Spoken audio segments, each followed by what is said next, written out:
भासांसि जीर्णानि यथा विहार नवानि गृहाति नरोपराणि तथा शरीरानि विहाय जीर्णा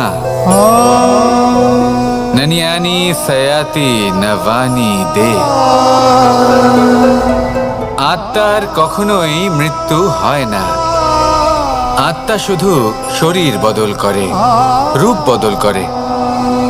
আর যেখানে আত্মার মৃত্যু হতে পারে না, সেখানে প্রেম কিভাবে সমাপ্ত হতে পারে?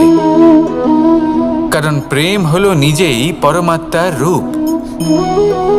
কখনো সে সীতার খোঁজে বনে বনে ছুটে বেরিয়েছে, কখনো সে রাধার প্রেমে বনকে বৃন্দাবন রূপে সাজিয়ে তুলেছে, কখনো সে কানাই রূপে গোকুলবাসীদের মন জয় করে নিয়েছে, আবার কখনো সে মাখন চোর নন্দলালের রূপে সবার মনে ভালোবাসার স্রোত বইয়েছে। কখনো নিজের হাতে বাঁশি নিয়ে তাতে ভালোবাসার সুর তুলেছে, আবার কখনো নিজের আঙুলে সুদর্শন চক্র ধারণ করে ধর্ম এবং প্রেমের বিরোধীদের সংহার করেছে। কখনো সে যশোদানন্দন হয়ে গোকুলে অনেক লীলা করে বেরিয়েছে, আবার কখনো দেবকীনন্দন রূপে কংসের লীলার পরিসমাপ্তি ঘটিয়েছে। কখনো যুদ্ধবিমুখ হয়ে প্রজাদের রক্ষা করেছে, আবার কখনো ধর্মরক্ষার জন্য সে যুদ্ধে অবতীর্ণ হয়েছে সারথীর রূপে, এবং এই সংসারকে গীতার জ্ঞান প্রদান করেছে। এই ভালোবাসা নয় তো কি, যে গোলকে নিজের রাধাকে হারানোর পরে নিজেও পৃথিবীতে অবতীর্ণ হয়েছে এই সংসারকে প্রেমের শিক্ষা দিতে। এ প্রেম ছাড়া আর কি, যে বৈকুণ্ঠে নিজের লক্ষ্মীকে হারিয়ে সেই সংসারে শ্রীনিবাসের রূপে এসেছে, এই সংসারে নিজের ভালোবাসাকে পেতে এসেছে।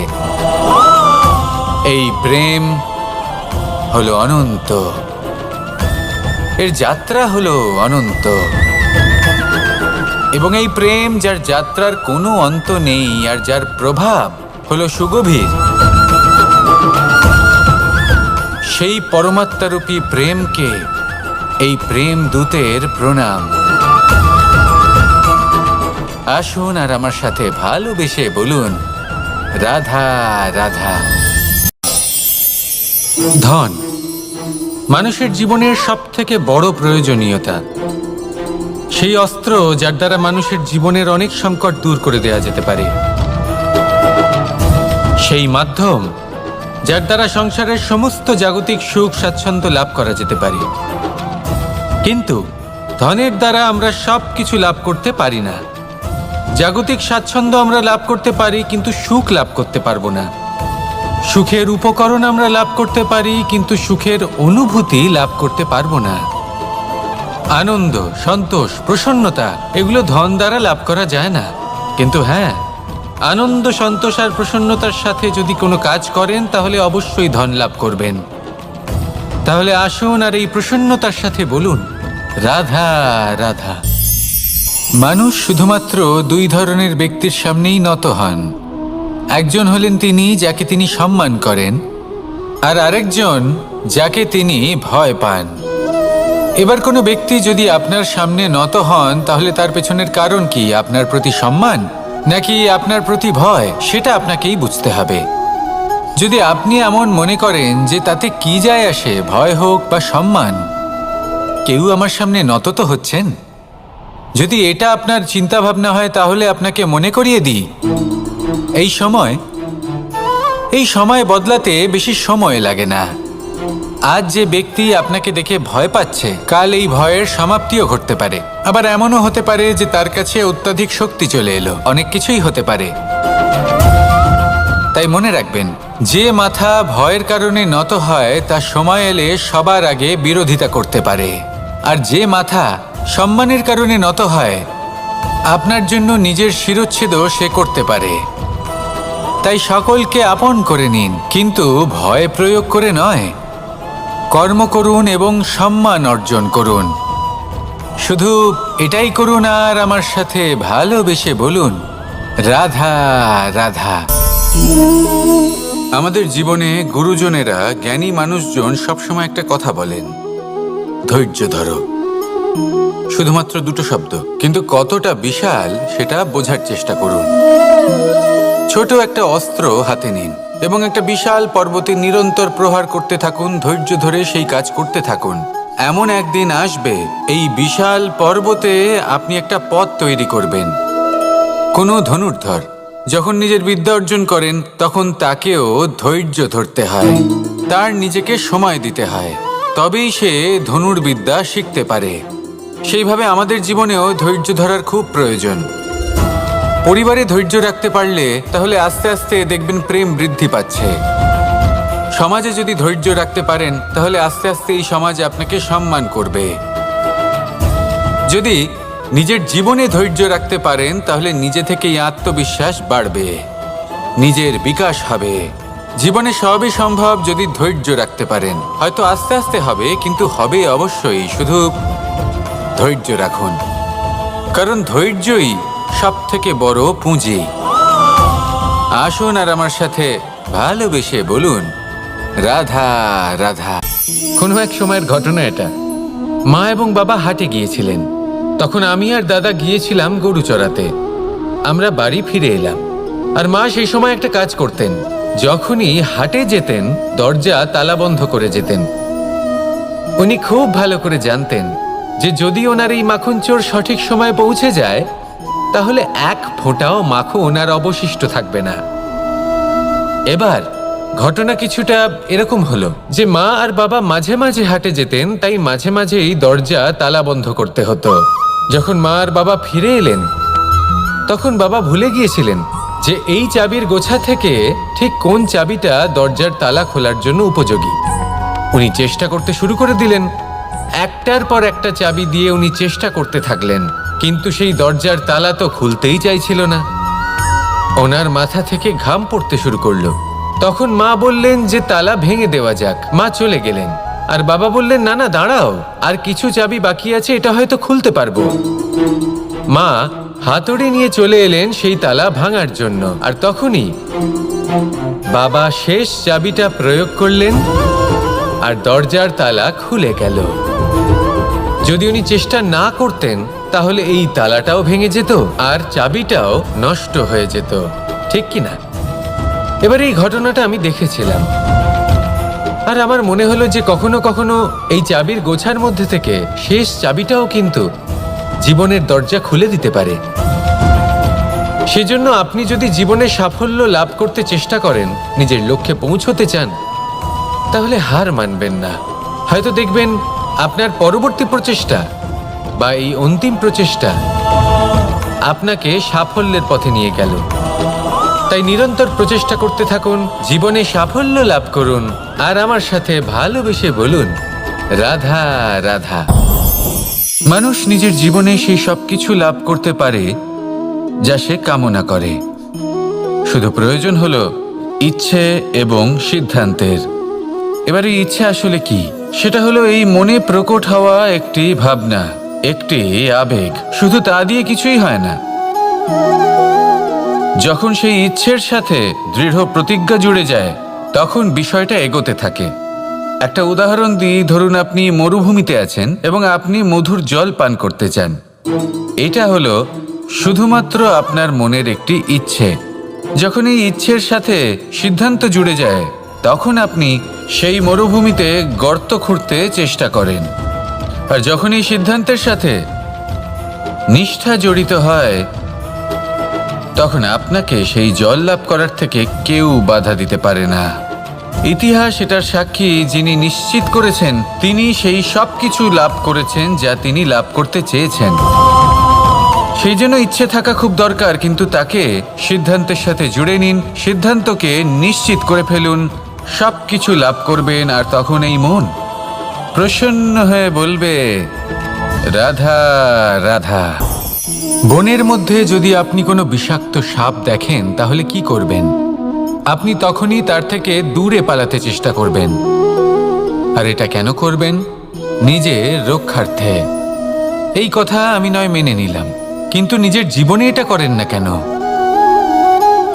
আপনি যেখানেই যান, যে স্থানেই যান না কেন, প্রত্যেক সময় প্রত্যেক মুহূর্তে এমন বিষাক্ত সাপ আপনি অবশ্যই খুঁজে পাবেন। আর সেই সাপ নয় যাদের আপনি বনে খুঁজে পাবেন, এরা হলো সেই সাপ যা আপনাকে পাপ করতে বাধ্য করবে। আপনার অন্তরের বাসনা, ক্রোধ, অহংকার, লোভ, ঈর্ষা এদের বৃদ্ধি ঘটাবে। দেখুন, বনের এই সাপ আপনাকে একবার ছেড়ে দিতেও পারে, ছোবল নাও মারতে পারে, কিন্তু এই যে পাপরূপী সাপ আছে তা অবশ্যই ছোবল মারবে। কর্ম যদি করেন তাহলে অবশ্যই ফল পাবেন। সেই জন্য যখনই কোথাও যাবেন, যদি এমন কাউকে দেখেন, যদি এমন কিছু দেখেন যে আপনাকে পাপ করতে বাধ্য করছে, তাহলে সেই মুহূর্তে সেখান থেকে পালিয়ে যান। যেমন বনের সাপ দেখে আপনি পালাতে থাকেন। সৎকর্মের রক্ষা অত্যন্ত আবশ্যক। আসুন আর আমার সাথে ভালোবেসে বলুন, রাধা রাধা। এই সংসারের সব থেকে বড় সুখ কি? কেউ বলবেন নিজের লক্ষ্য প্রাপ্ত করা, কেউ বলবেন ধন উপার্জন করা, কেউ বলবেন নিদ্রাই সব থেকে বড় সুখ, কেউ বলবেন রাজ্য লাভ করা, আবার কেউ বলবেন মাতার হাত থেকে খাবার খাওয়া, আদি ইত্যাদি। কিন্তু যদি সত্যি কথা বলি, এই সংসারের সব থেকে বড় সুখ হলো সেবা করা। কখনো কাউকে সেবা করে দেখুন। এই সেবা দ্বারা অন্য কোনো মানুষের আশীর্বাদ লাভ করাতেই সুখ রয়েছে। আপনার সেবা ভাব দ্বারা যখন কোনো মানুষ নিজের অন্তরাত্মা থেকে আপনাকে আশীর্বাদ করে, তার থেকে বড় সুখ আর কিছুই নেই। কারণ প্রত্যেক মানুষের মধ্যে ঈশ্বর বাস করেন। নরের সেবাই হলো নারায়ণের সেবা। নিষ্কাম সেবা করাই হলো সব থেকে বড় সুখ। তাই নিজের অন্তরে সেবার এই ভাব জাগ্রত করুন। যে সুখের কথা আমি বলছি, সেই সুখ অনুভব করেই দেখুন। এই মন সুপ্রসন্ন হয়ে বলবে, রাধা রাধা। বায়ু পঞ্চতত্ত্বের মধ্যে তৃতীয় তত্ত্ব। কেউ একে সমীর বলে, আবার কেউ একে পবন বলে। প্রথম কথা হলো এটাই যে এই বায়ু আমাদের জীবন দান করে প্রতিদিন, প্রত্যেক মুহূর্তে। এই বায়ুর কারণেই আমরা নিঃশ্বাস নিতে পারি, জীবিত থাকতে পারি। এই বায়ুই হলো সেই যা সকল মেঘেদের একত্রিত করে একটি স্থানে আর বর্ষা ঘটায়। আর এই বর্ষার কারণেই এই ধরিত্রীতে অন্ন উৎপন্ন হয়।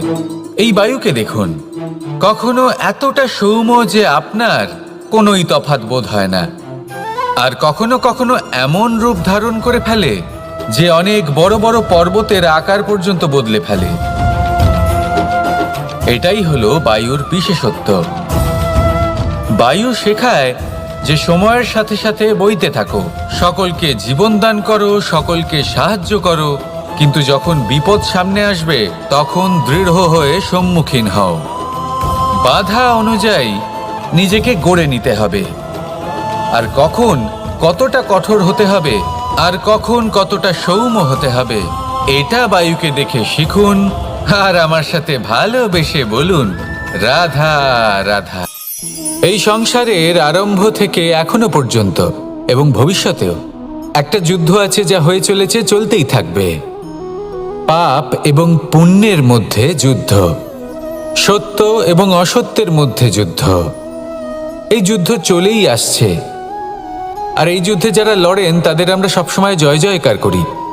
আর যারা এই জয় জয়কার করেন তাদের প্রত্যেকের একটা বিশেষ গুরুত্ব থাকে।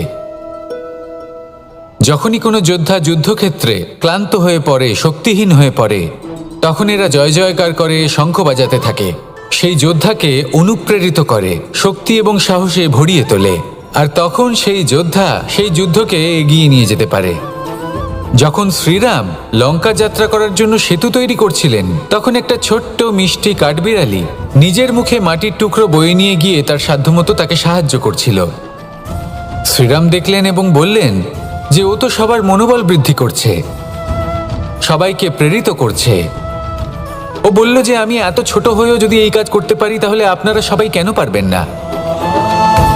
এটাই হলো সেই সকলের মাহাত্ম্য, যারা জয় জয়কার করেন, অনুপ্রেরিত করেন, সাহস যোগান।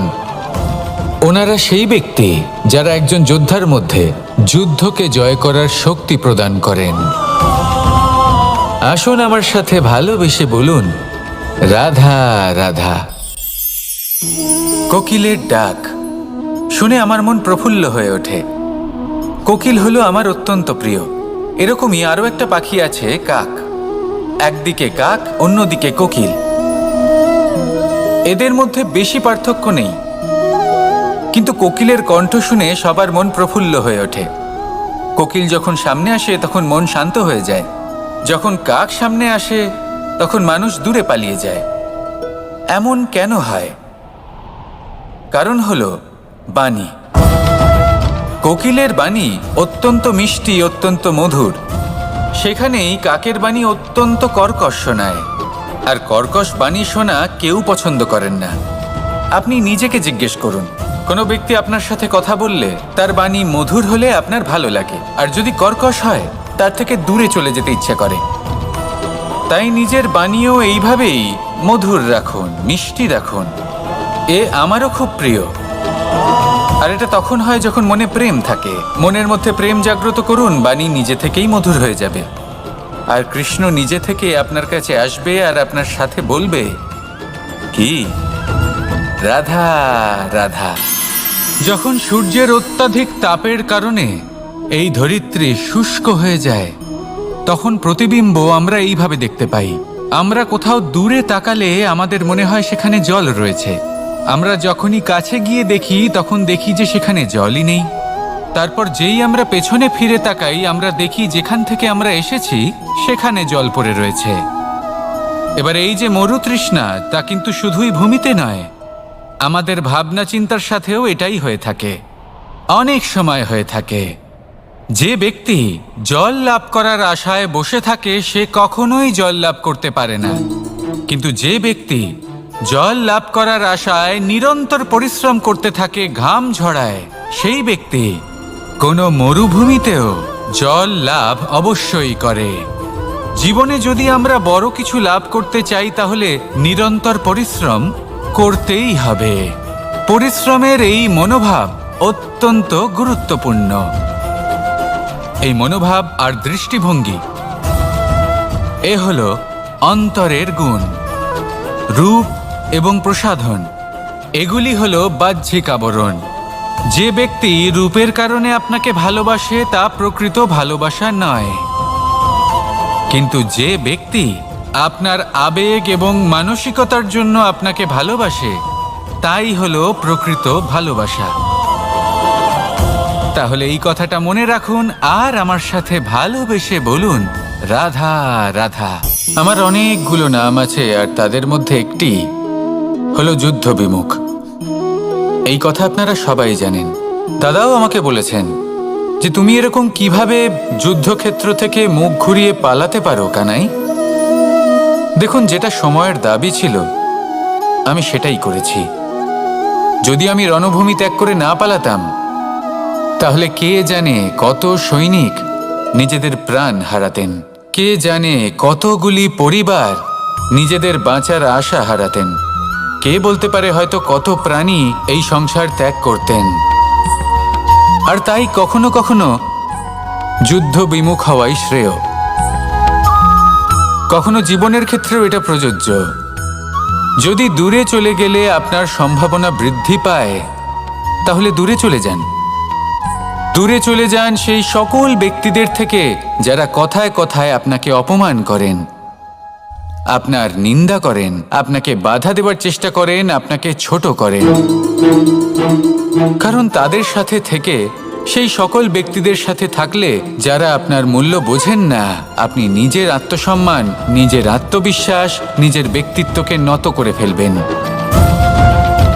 দূরে চলে যান সেই সকল সংঘর্ষ থেকে, সেই সকল পরিস্থিতি থেকে যাদের সম্মুখীন হয়ে আপনি কোনো পরিণামেই পৌঁছতে পারবেন না।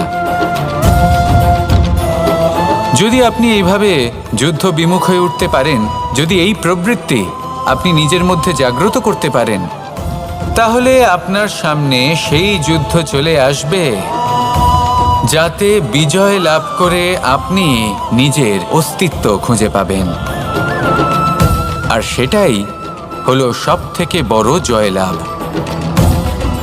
আসুন আমার সাথে ভালোবেসে বলুন, রাধা রাধা। আসানসি জীর্ণানি যথা বিহার, নবানি গ্রহাতি নরোপরানি, তথা শরীরানি বিহায় জীর্ণা, ননিয়ানি সয়াতি নবানি দে। আত্মার কখনোই মৃত্যু হয় না।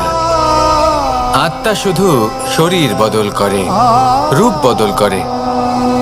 আর যেখানে আত্মার মৃত্যু হতে পারে না, সেখানে প্রেম কিভাবে সমাপ্ত হতে পারে? কারণ প্রেম হলো নিজেই পরমাত্মার রূপ। কখনো সে সীতার খোঁজে বনে বনে ছুটে বেরিয়েছে, কখনো সে রাধার প্রেমে বনকে বৃন্দাবন রূপে সাজিয়ে তুলেছে, কখনো সে কানাই রূপে গোকুলবাসীদের মন জয় করে নিয়েছে, আবার কখনো সে মাখন চোর নন্দলালের রূপে সবার মনে ভালোবাসার স্রোত বইয়েছে। কখনো নিজের হাতে বাঁশি নিয়ে তাতে ভালোবাসার সুর তুলেছে, আবার কখনো নিজের আঙুলে সুদর্শন চক্র ধারণ করে ধর্ম এবং প্রেমের বিরোধীদের সংহার করেছে। কখনো সে যশোদানন্দন হয়ে গোকুলে অনেক লীলা করে বেরিয়েছে, আবার কখনো দেবকী নন্দন রূপে কংসের লীলার পরিসমাপ্তি ঘটিয়েছে। কখনো যুদ্ধ বিমুখ হয়ে প্রজাদের রক্ষা করেছে, আবার কখনো ধর্মরক্ষার জন্য সে যুদ্ধে অবতীর্ণ হয়েছে সারথীর রূপে, এবং এই সংসারকে গীতার জ্ঞান প্রদান করেছে। এই ভালোবাসা নয় তো কি, যে গোলকে নিজের রাধাকে হারানোর পরে নিজেও পৃথিবীতে অবতীর্ণ হয়েছে এই সংসারকে প্রেমের শিক্ষা দিতে। এই প্রেম ছাড়া আর কি, যে বৈকুণ্ঠে নিজের লক্ষ্মীকে হারিয়ে সেই সংসারে শ্রীনিবাসের রূপে এসেছে, এই সংসারে নিজের ভালোবাসাকে পেতে এসেছে। এই প্রেম হলো অনন্ত, এর যাত্রা হলো অনন্ত, এবং এই প্রেম যার যাত্রার কোনো অন্ত নেই আর যার প্রভাব হলো সুগভীর, সেই পরমাত্মারূপী প্রেমকে এই প্রেম দূতের প্রণাম।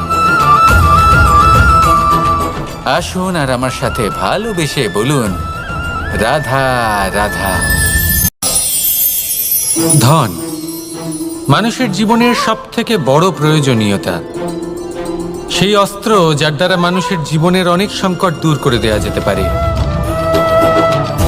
সেই মাধ্যম যার দ্বারা সংসারের সমস্ত জাগতিক সুখ স্বাচ্ছন্দ্য লাভ করা যেতে পারে। কিন্তু ধনের দ্বারা আমরা সব কিছু লাভ করতে পারি না। জাগতিক স্বাচ্ছন্দ্য আমরা লাভ করতে পারি, কিন্তু সুখ লাভ করতে পারবো না। সুখের উপকরণ আমরা লাভ করতে পারি, কিন্তু সুখের অনুভূতি লাভ করতে পারবো না। আনন্দ, সন্তোষ, প্রসন্নতা এগুলো ধন দ্বারা লাভ করা যায় না। কিন্তু হ্যাঁ, আনন্দ, সন্তোষ আর প্রসন্নতার সাথে যদি কোনো কাজ করেন তাহলে অবশ্যই ধন লাভ করবেন। তাহলে আসুন আর এই প্রসন্নতার সাথে বলুন, রাধা রাধা। মানুষ শুধুমাত্র দুই ধরনের ব্যক্তির সামনেই নত হন। একজন হলেন তিনি যাকে তিনি সম্মান করেন, আর আরেকজন যাকে তিনি ভয় পান। এবার কোনো ব্যক্তি যদি আপনার সামনে নত হন, তাহলে তার পেছনের কারণ কি? আপনার প্রতি সম্মান নাকি আপনার প্রতি ভয়? সেটা আপনাকেই বুঝতে হবে। যদি আপনি এমন মনে করেন যে তাতে কি যায় আসে, ভয় হোক বা সম্মান, কেউ আমার সামনে নত তো হচ্ছেন, যদি এটা আপনার চিন্তা ভাবনা হয়, তাহলে আপনাকে মনে করিয়ে দিই, এই সময় বদলাতে বেশি সময় লাগে না। আজ যে ব্যক্তি আপনাকে দেখে ভয় পাচ্ছে, কাল এই ভয়ের সমাপ্তিও ঘটতে পারে। আবার এমনও হতে পারে যে তার কাছে অত্যধিক শক্তি চলে এলো। অনেক কিছুই হতে পারে। তাই মনে রাখবেন, যে মাথা ভয়ের কারণে নত হয় তা সময় এলে সবার আগে বিরোধিতা করতে পারে, আর যে মাথা সম্মানের কারণে নত হয় আপনার জন্য নিজের শিরচ্ছেদও সে করতে পারে। তাই সকলকে আপন করে নিন, কিন্তু ভয় প্রয়োগ করে নয়। কর্ম করুন এবং সম্মান অর্জন করুন। শুধু এটাই করুন আর আমার সাথে ভালোবেসে বলুন, রাধা রাধা। আমাদের জীবনে গুরুজনেরা, জ্ঞানী মানুষজন সবসময় একটা কথা বলেন, ধৈর্য ধরো। শুধুমাত্র দুটো শব্দ, কিন্তু কতটা বিশাল সেটা বোঝার চেষ্টা করুন। ছোট একটা অস্ত্র হাতে নিন এবং একটা বিশাল পর্বতে নিরন্তর প্রহার করতে থাকুন, ধৈর্য ধরে সেই কাজ করতে থাকুন। এমন একদিন আসবে এই বিশাল পর্বতে আপনি একটা পথ তৈরি করবেন। কোনো ধনুর্ধর যখন নিজের বিদ্যা অর্জন করেন তখন তাকেও ধৈর্য ধরতে হয়, তার নিজেকে সময় দিতে হয়, তবেই সে ধনুর্বিদ্যা শিখতে পারে। সেইভাবে আমাদের জীবনেও ধৈর্য ধরার খুব প্রয়োজন। পরিবারে ধৈর্য রাখতে পারলে তাহলে আস্তে আস্তে দেখবেন প্রেম বৃদ্ধি পাচ্ছে। সমাজে যদি ধৈর্য রাখতে পারেন তাহলে আস্তে আস্তে এই সমাজ আপনাকে সম্মান করবে। যদি নিজের জীবনে ধৈর্য রাখতে পারেন তাহলে নিজে থেকেই আত্মবিশ্বাস বাড়বে, নিজের বিকাশ হবে। জীবনে সবই সম্ভব যদি ধৈর্য রাখতে পারেন। হয়তো আস্তে আস্তে হবে, কিন্তু হবে অবশ্যই। শুধু ধৈর্য রাখুন, কারণ ধৈর্যই সবথেকে বড় পুঁজি। আসুন আর আমার সাথে ভালোবেসে বলুন, রাধা রাধা। কোনো এক সময়ের ঘটনা এটা। মা এবং বাবা হাটে গিয়েছিলেন, তখন আমি আর দাদা গিয়েছিলাম গরু চড়াতে। আমরা বাড়ি ফিরে এলাম, আর মা সেই সময় একটা কাজ করতেন। যখনই হাটে যেতেন দরজা তালা বন্ধ করে যেতেন। উনি খুব ভালো করে জানতেন যে যদি ওনার এই মাখন চোর সঠিক সময়ে পৌঁছে যায় তাহলে এক ফোঁটাও মাখন আর অবশিষ্ট থাকবে না। এবার ঘটনা কিছুটা এরকম হলো যে মা আর বাবা মাঝে মাঝে হাটে যেতেন, তাই মাঝে মাঝেই দরজা তালা বন্ধ করতে হতো। যখন মা আর বাবা ফিরে এলেন তখন বাবা ভুলে গিয়েছিলেন যে এই চাবির গোছা থেকে ঠিক কোন চাবিটা দরজার তালা খোলার জন্য উপযোগী। উনি চেষ্টা করতে শুরু করে দিলেন। একটার পর একটা চাবি দিয়ে উনি চেষ্টা করতে থাকলেন, কিন্তু সেই দরজার তালা তো খুলতেই চাইছিল না। ওনার মাথা থেকে ঘাম পড়তে শুরু করলো। তখন মা বললেন যে তালা ভেঙে দেওয়া যাক। মা চলে গেলেন, আর বাবা বললেন না না দাঁড়াও, আর কিছু চাবি বাকি আছে, এটা হয়তো খুলতে পারবো। মা হাতুড়ি নিয়ে চলে এলেন সেই তালা ভাঙার জন্য, আর তখনই বাবা শেষ চাবিটা প্রয়োগ করলেন আর দরজার তালা খুলে গেল। যদি উনি চেষ্টা না করতেন তাহলে এই তালাটাও ভেঙে যেত আর চাবিটাও নষ্ট হয়ে যেত, ঠিক কিনা? এবার এই ঘটনাটা আমি দেখেছিলাম, আর আমার মনে হলো যে কখনো কখনো এই চাবির গোছার মধ্যে থেকে শেষ চাবিটাও কিন্তু জীবনের দরজা খুলে দিতে পারে। সেজন্য আপনি যদি জীবনে সাফল্য লাভ করতে চেষ্টা করেন, নিজের লক্ষ্যে পৌঁছতে চান, তাহলে হার মানবেন না। হয়তো দেখবেন আপনার পরবর্তী প্রচেষ্টা বা এই অন্তিম প্রচেষ্টা আপনাকে সাফল্যের পথে নিয়ে গেল। তাই নিরন্তর প্রচেষ্টা করতে থাকুন, জীবনে সাফল্য লাভ করুন, আর আমার সাথে ভালোবেসে বলুন, রাধা রাধা। মানুষ নিজের জীবনে সেই সব কিছু লাভ করতে পারে যা সে কামনা করে। শুধু প্রয়োজন হলো ইচ্ছে এবং সিদ্ধান্তের। এবারে ইচ্ছে আসলে কি? সেটা হলো এই মনে প্রকট হওয়া একটি ভাবনা, একটি আবেগ। শুধু তা দিয়ে কিছুই হয় না। যখন সেই ইচ্ছের সাথে দৃঢ় প্রতিজ্ঞা জুড়ে যায় তখন বিষয়টা এগোতে থাকে। একটা উদাহরণ দিই, ধরুন আপনি মরুভূমিতে আছেন এবং আপনি মধুর জল পান করতে চান। এটা হলো শুধুমাত্র আপনার মনের একটি ইচ্ছে। যখন এই ইচ্ছের সাথে সিদ্ধান্ত জুড়ে যায় তখন আপনি সেই মরুভূমিতে গর্ত খুঁড়তে চেষ্টা করেন। আর যখন এই সিদ্ধান্তের সাথে নিষ্ঠা জড়িত হয় তখন আপনাকে সেই জল লাভ করার থেকে কেউ বাধা দিতে পারে না। ইতিহাস এটার সাক্ষী, যিনি নিশ্চিত করেছেন তিনি সেই সব কিছু লাভ করেছেন যা তিনি লাভ করতে চেয়েছেন।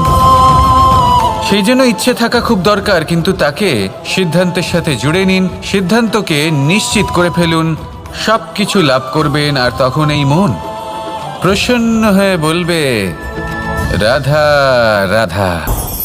বনের মধ্যে যদি আপনি কোনো বিষাক্ত সাপ দেখেন তাহলে কি করবেন? আপনি তখনই তার থেকে দূরে পালাতে চেষ্টা করবেন।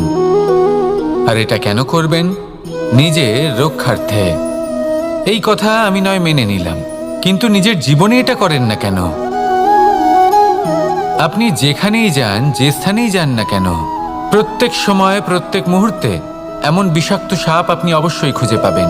আর সেই সাপ নয় যাদের আপনি বনে খুঁজে পাবেন, এরা হলো সেই সাপ যা আপনাকে পাপ করতে বাধ্য করবে।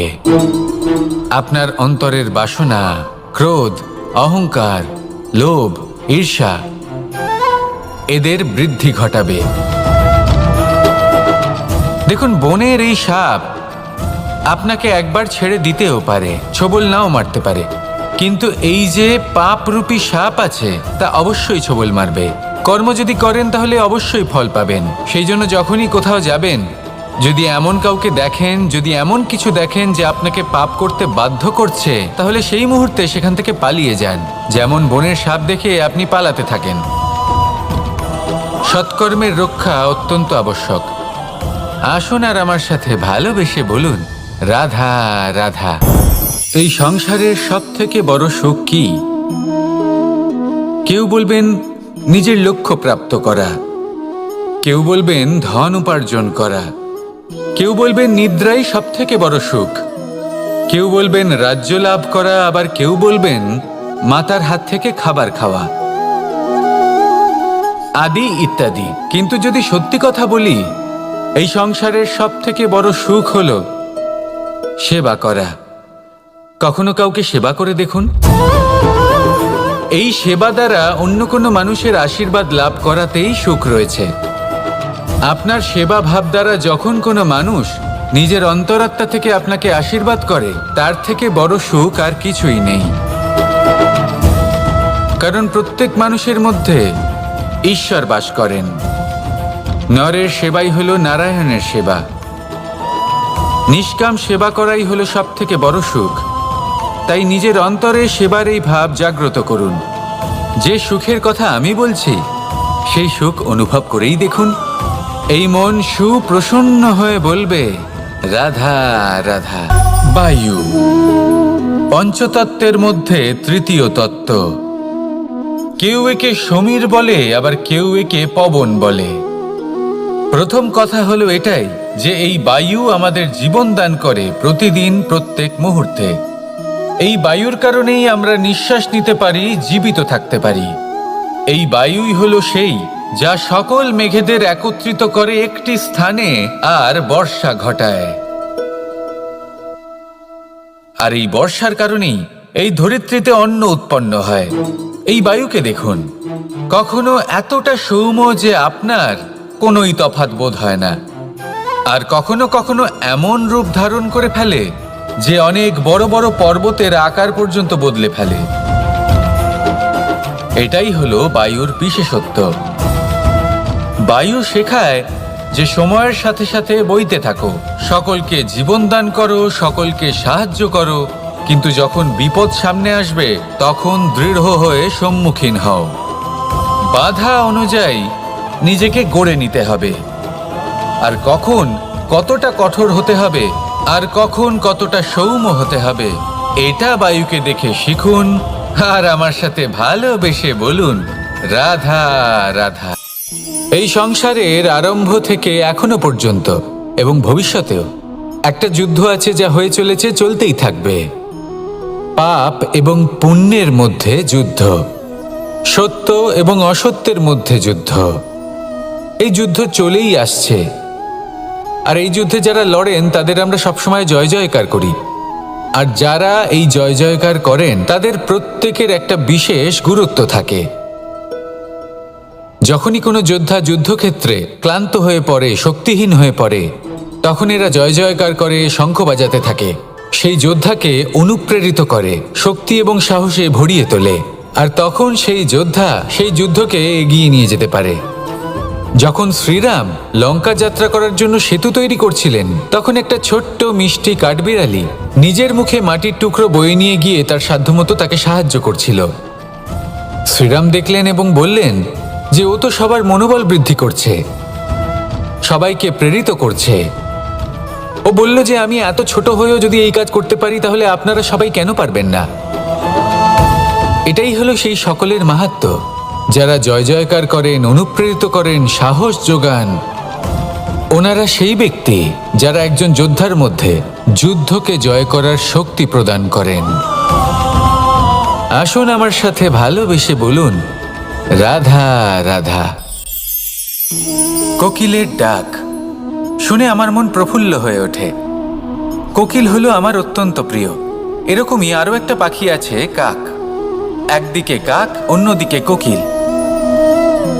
এদের মধ্যে বেশি পার্থক্য নেই, কিন্তু কোকিলের কণ্ঠ শুনে সবার মন প্রফুল্ল হয়ে ওঠে।